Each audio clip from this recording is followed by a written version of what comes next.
Week 7, Take 2.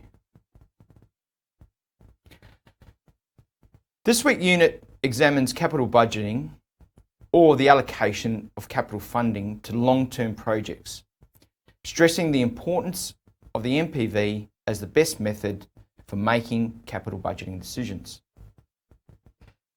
The importance of net present value and its accuracy in relation to projects is examined, as well as depreciation, working capital and tax, that all impact on the cash flows that are used in the calculation of NPV. The importance of identifying opportunity costs and sunk costs is also covered. Capital budgeting is the allocation of capital funding to the long-term projects. One of the most important ideas stressed throughout this is that net present value is the best method of making a capital budgeting decision. This unit demonstrates the superiority of NPV over other traditional methods.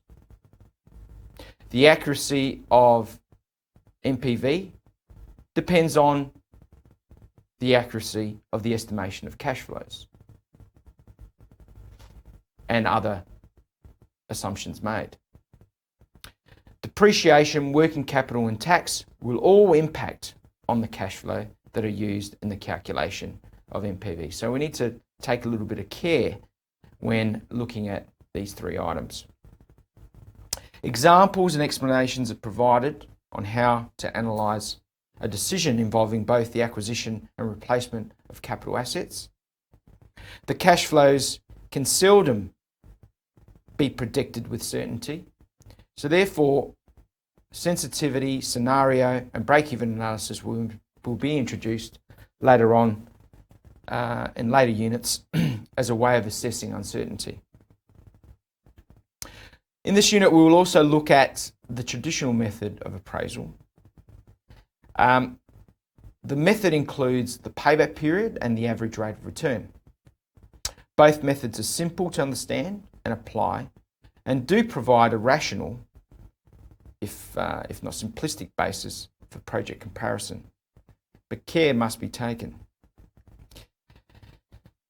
Payback period is the time required for a project or project's income to repay or pay back the initial investment.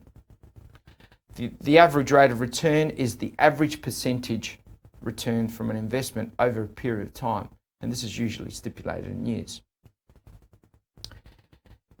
These methods are simple to apply, simple to understand, have been used for many years, but, there's a big but, lack any consideration of the timing of cash flows and time value of money. So we should, when adopting these traditional approaches for analysis, care must be taken. The modern method, that is the discounted cash flow method, are a family of techniques that essentially involve project assessment by establishing the project's negative and positive cash flows. And let me just stipulate that these negative and positive cash flows are incremental cash flows. This is done by discounting the cash flow using a predetermined interest rate in order to obtain the net present value of the project. On completion of this unit, the student should have an understanding of the concepts involving the capital budgeting process, forecasting incremental cash flows, and analysing of projects. Thank you.